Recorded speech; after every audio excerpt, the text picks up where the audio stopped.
Welcome back.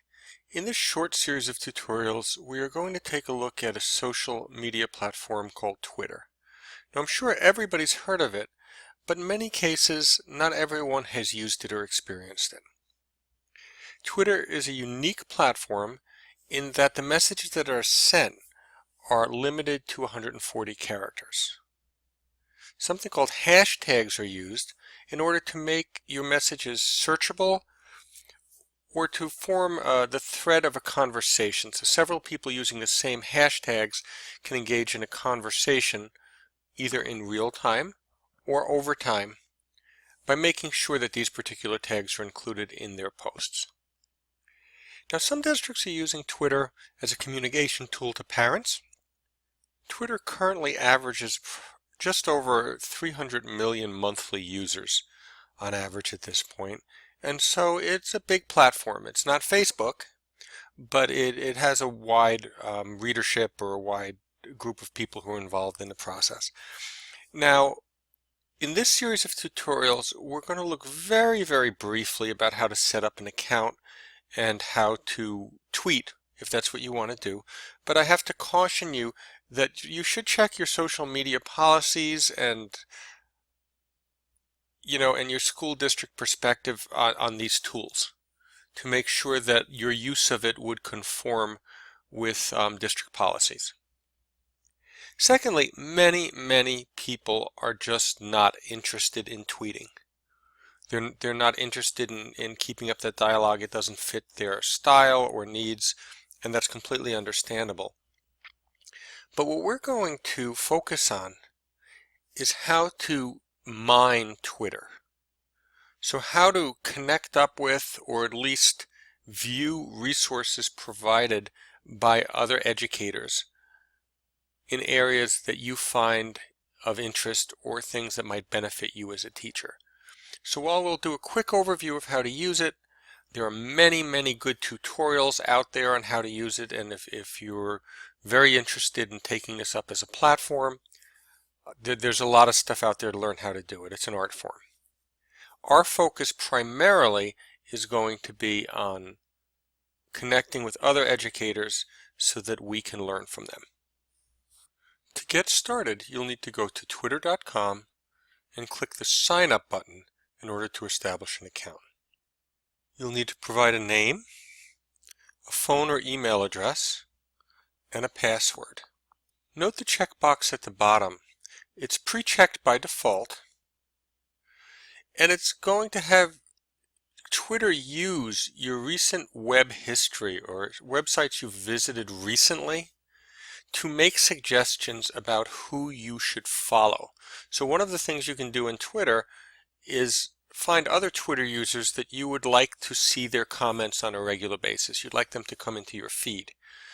And it will use your search history for that. If you don't want that to happen, uncheck it.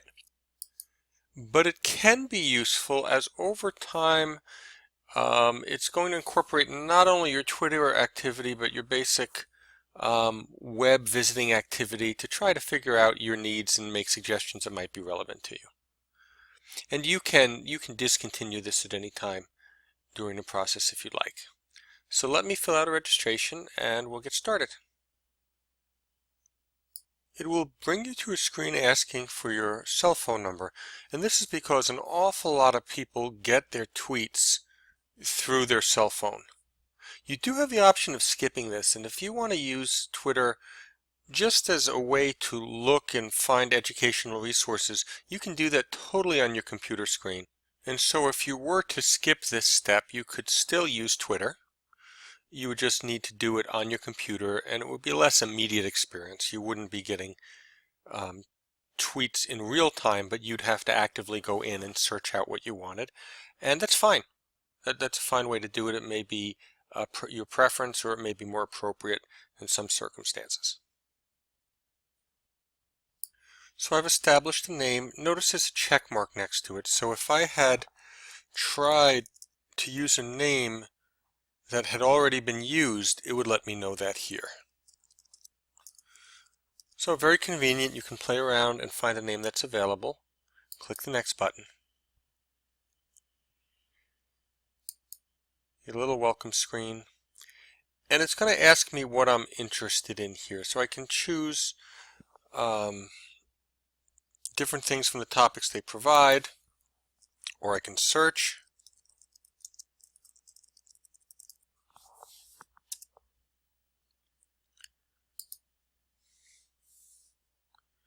And I'm going to keep this as an account dedicated to this area. So if I had some personal interests, I'm not going to put them in here.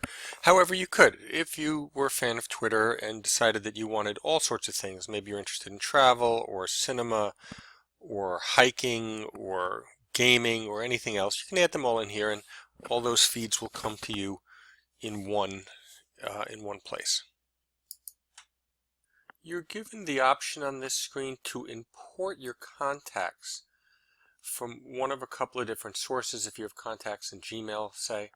And Twitter would use that to try to identify people who have accounts with them that you might know. And therefore they can let you know that, and you can then follow people from your contacts that you already have relationships with. But if you don't want to share that type of information, I often don't, or pretty much never do, you just say no thanks and you can continue. At this point, you're going to be given suggestions based on the information you provided prior as to who you might want to follow. So under the category of educational technology, you can see that they're making suggestions that I follow, a fair number of people. And you have science and technology. Oh, National Geographic, I probably will follow them. And then based on your location. Okay, so it knows I'm in the New York area. It's suggesting that I follow the Yankees and the Giants. Let's say that I want my feed pretty lean. So I can use the deselect, and I would recommend that you go through each of these boxes, you deselect everything. And then you do a little reading and decide. So you don't start off with 20 feeds or 30 feeds. Read through and decide the ones that you feel might be of interest to you and recheck those. So I paused the video and I went through and I made some of my selections, so I'm up to about 5. But I also have this search box, and what I'm really interested in looking for is something really focused on K-12 education and technology. So I'm going to do a search for that. If I spell it correctly, it's going to give me suggestions. I'm not sure what this K-12 Technology Hub, that might be interesting. So I'm gonna check that for now, and if I don't like what I'm getting, I will unsubscribe to that later. So I'm going to follow 6 and continue.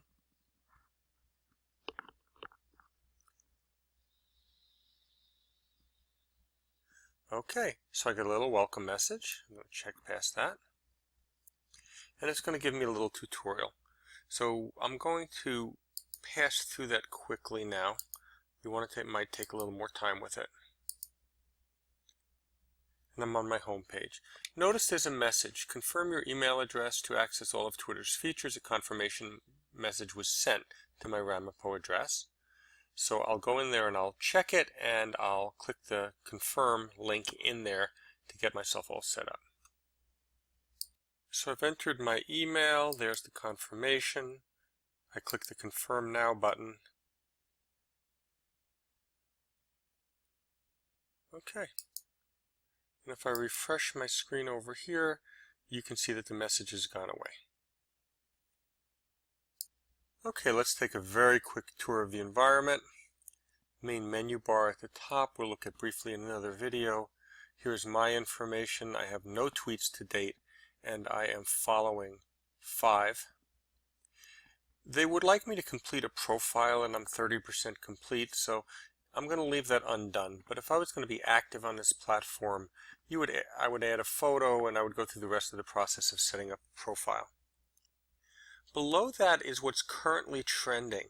So this is actually called a hashtag or a hash mark. And in your messages, if you put that hash mark in, it makes things searchable and basically threads them. So these are the things that right now are trending or are being talked about So here, this one has 85,000 tweets associated with it. Earthquake advisory, 8,000 tweets. So it's just letting you know, if you're interested, what's going on Twitter, and you can click on any one of these and see what's going on. This box allows you to create a tweet, as does this button. This central column is called your feed, and this is where all your tweets are coming in. Because I checked 5 categories around educational technology and the New York Giants, anything that's sent through those channels, I'm going to get here as it comes in. Over on the right, these are suggestions of who I might want to follow. Right now it doesn't know me very well, but as I go on and use Twitter more, these suggestions may become more relevant to me. And that's it for the basic tour. In the next video, we're going to look at the very basics of sending a tweet, creating hashtags, adding images, things like that. We're going to do that very quickly, and then we're going to get on to how to use this environment to search for resources.